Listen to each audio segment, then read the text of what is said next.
Bismillahirrahmanirrahim. Assalamualaikum warahmatullahi wabarakatuh. Kembali lagi di channel Dunia Komputer. Pada kesempatan kali ini kita bakal membahas bagaimana caranya mendaftar seleksi CPNS tahun 2021 untuk instansi Dinas Perhubungan, khususnya untuk perhubungan penerbangan, pada jabatan pertolongan pertama pada kecelakaan kebakaran. Jadi di sini kenapa kita bahas?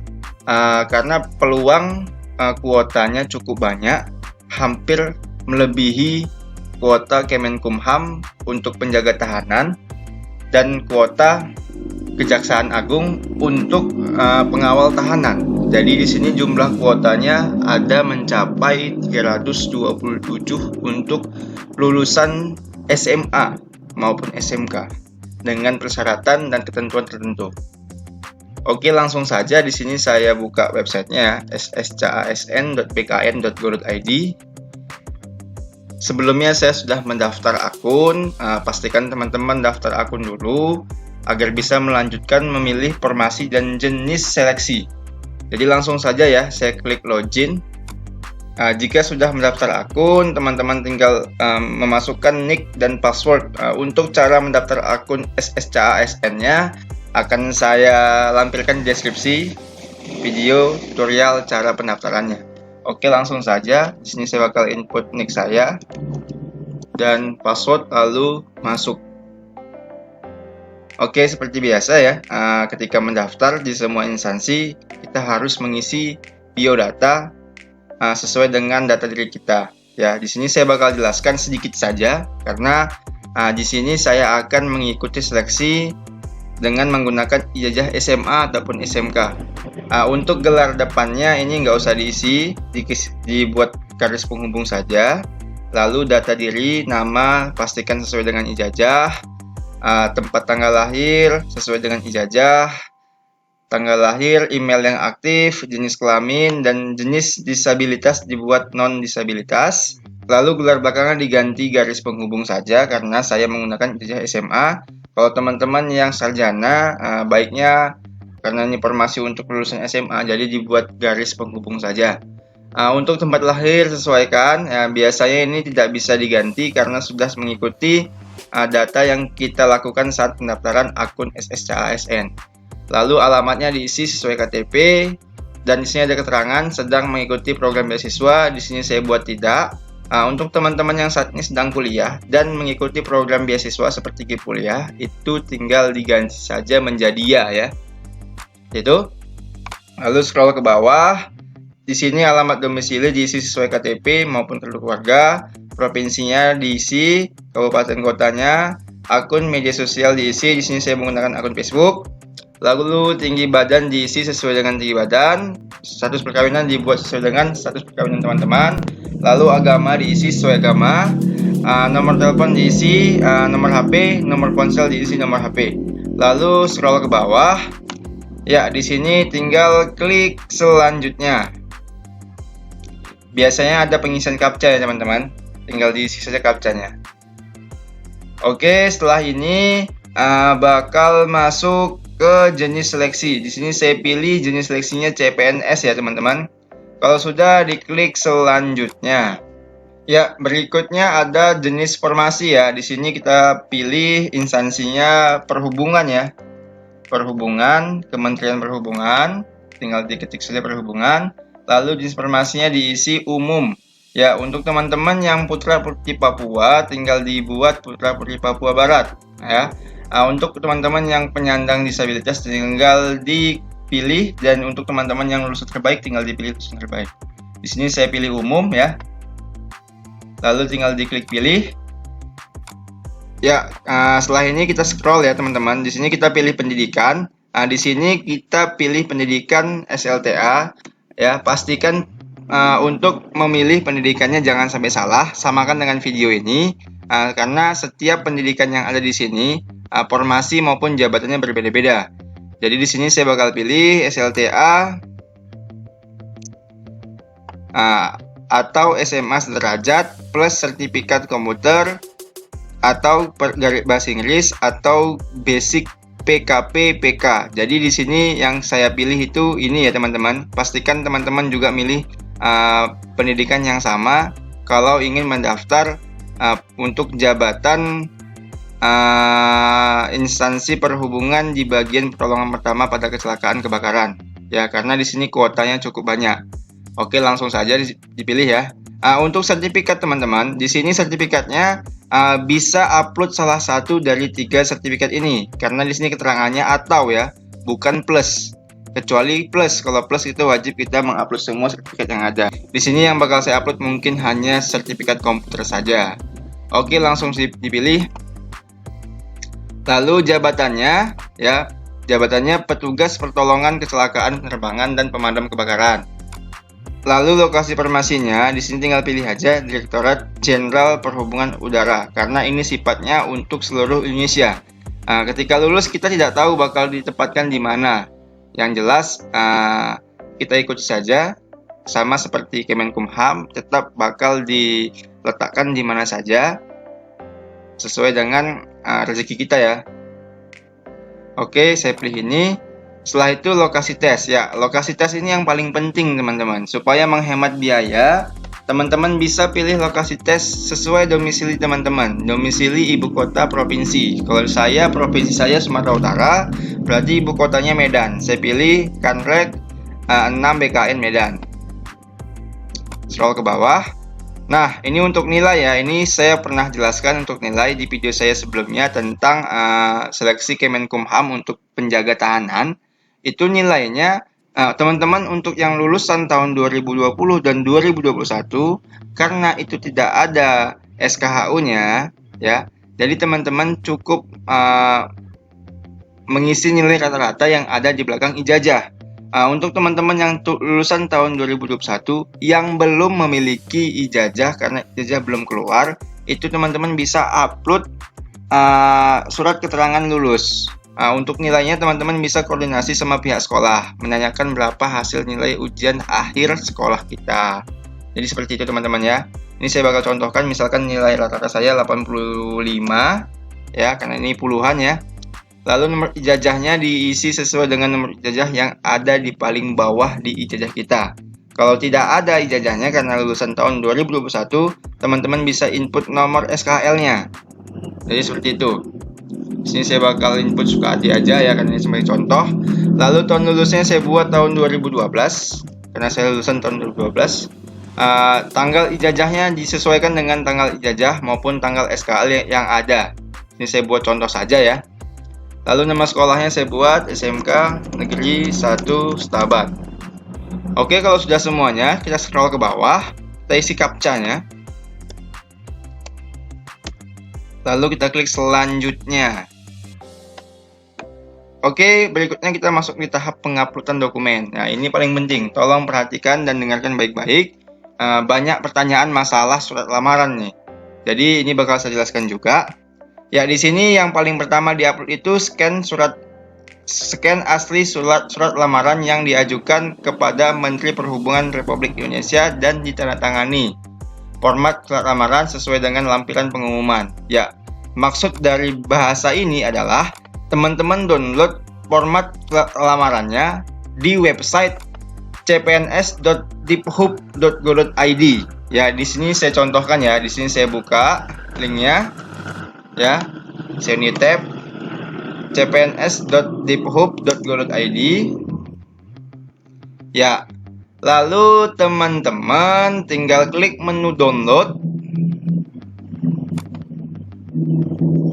Sudah, di sini ada 2 surat. Pertama surat lamaran dan surat pernyataan ya.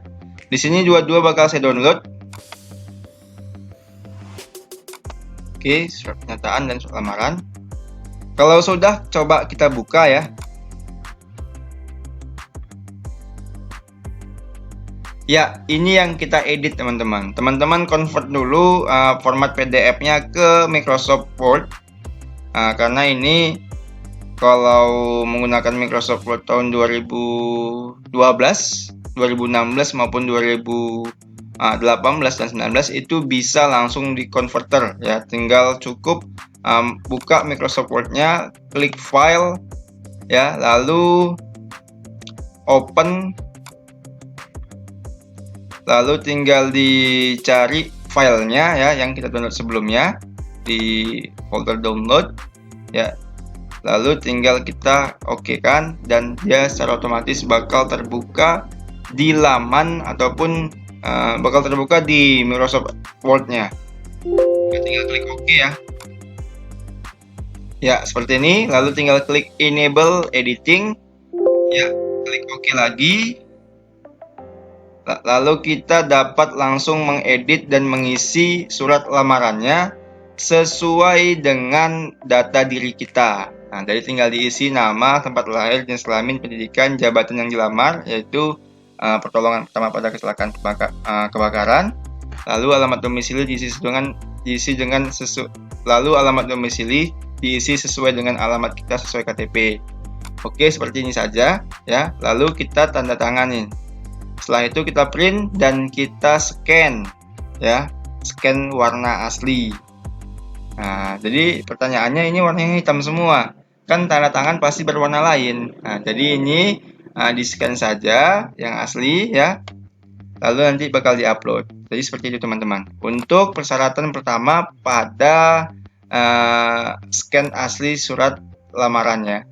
Lalu yang kedua, scan asli surat kesehatan dari rumah sakit pemerintah atau puskesmas. Jadi teman-teman tinggal ajukan surat kesehatan dari puskesmas terdekat ya, dengan mencantumkan tinggi badan teman-teman. Dan ukuran maksimal filenya yang bakal diupload itu ada 700 KB. Kalau yang atas ini 500 KB. Jadi teman-teman tinggal urus ke puskesmas saja ya, minta surat kesehatan dan mencantumkan tinggi badan. Nah, biasanya itu ada juga form ataupun bagian untuk pengisian berat badan juga.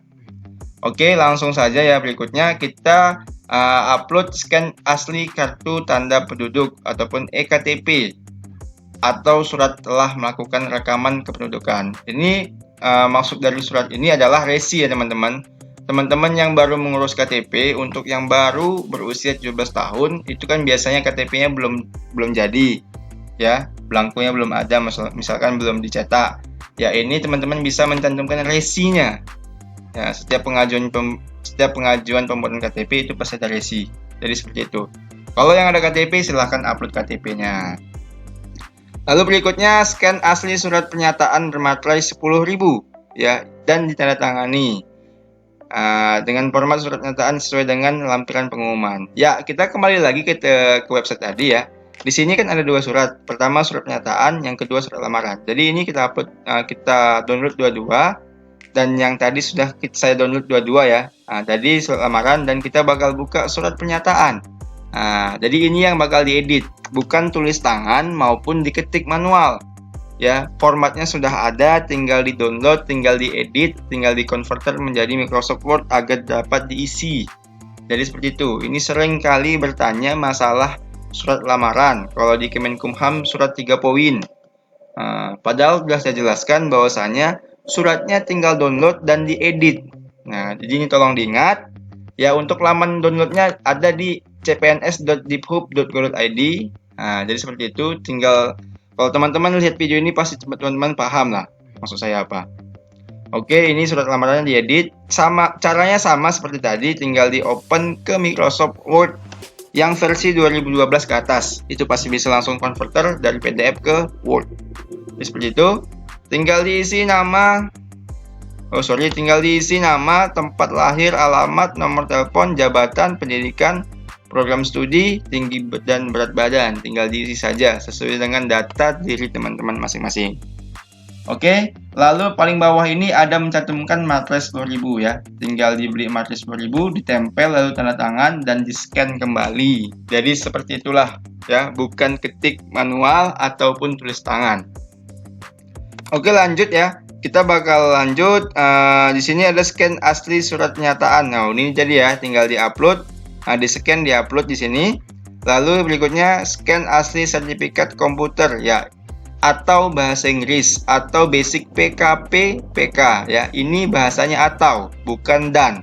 Jadi bisa pilih salah satu sertifikat yang ada. Di sini mungkin saya bakal upload scan sertifikat komputer karena saya hanya memiliki sertifikat komputer. Jadi seperti itu ya, bukan semuanya. Oke, berikutnya ada scan asli ijazah atau surat tanda tamat belajar. Ya, ini kalau tidak ada ijazahnya, belum keluar, tinggal upload SKTL-nya atau STTB-nya. Ya, kalau ada ijazah, silahkan upload ijazah. Lalu berikutnya scan asli transkrip nilai atau nilai rata-rata yang tercantum pada ijazah atau STTB. Biasanya kalau SKL itu ada nilainya. Ya, itu biasanya ada nilainya, nilai hasil ujiannya. Kalaupun nggak ada, tinggal koordinasi ke pihak sekolah, ya. Tinggal minta buatkan transkrip nilai. Kalau untuk yang memiliki ijazah, tinggal dibalik ijazahnya, di belakang itu pasti ada nilai. Itu yang diupload, itu yang di-scan. Nah, jadi seperti itu ya teman-teman. Lalu berikutnya pas foto terbaru ukuran 4x6 dengan menggunakan pakaian formal dan berlatar belakang warna merah berjenis JPG. Ya, ini untuk upload foto formatnya JPG, jangan PDF. Pastikan warna backgroundnya merah dan ukurannya 4x6. Tinggal diunggah. Kalau sudah diunggah semua, teman-teman ke bawah, lalu tinggal diklik selanjutnya. Ya, ini di sini kita dianjurkan untuk mengupload pas foto supaya ketika di resume pas foto kita tampil ya. Jadi nanti ke tahap resume, teman-teman cukup checklist saja data teman-teman. Ya. Sesuaikan dengan data yang sesungguhnya. Jika ada kesalahan dalam datanya, tinggal di back ya kembali, tinggal diedit data berikutnya. Ya, jadi untuk tahap resume ini sama seperti video-video sebelumnya. Tinggal checklist aja, kalau sudah yakin benar, lalu tinggal diklik tahap selanjutnya, tahap akhir. Ya, di resume ini teman-teman jika sudah klik tahap selanjutnya setelah resume, itu teman-teman tidak akan bisa edit kembali, teman-teman tidak akan bisa kembali memilih formasi ya. Jadi pastikan teman-teman sudah memilih formasi yang tepat sesuai dengan keinginan teman-teman, ya mengisi data dengan tepat dan benar, mengisi ataupun mengupload format data-data file yang dibutuhkan dengan benar tanpa ada kesalahan, lalu teman-teman bisa langsung klik resume. Jangan terburu-buru, pastikan semua data yang diupload sudah benar dan pastikan semua data yang diisi sudah sesuai dengan data teman-teman. Setelah itu baru diklik resume dan klik selanjutnya dan masuk ke tahap pencetakan formulir yang dimana formulir tersebut bakal kita bawa ya untuk seleksi pemberkasan ya. Jadi ingat juga teman-teman, untuk seleksi pemberkasan di menu dokumen ini wajib dibawa yang asli semua nanti ya. Ini wajib dibawa yang asli semua, maka nanti ketika pemberkasan itu bakal didata, dicek sesuai dengan datanya atau sesuai dengan file-file yang teman-teman upload dan data-data yang asli. Ketika sudah lulus pemberkasan bakal masuk ke tahap ujian. Jadi seperti itu. Oke, sampai di sini semoga paham. Jika ada pertanyaan, tinggal tulis di kolom komentar. Assalamualaikum warahmatullahi wabarakatuh.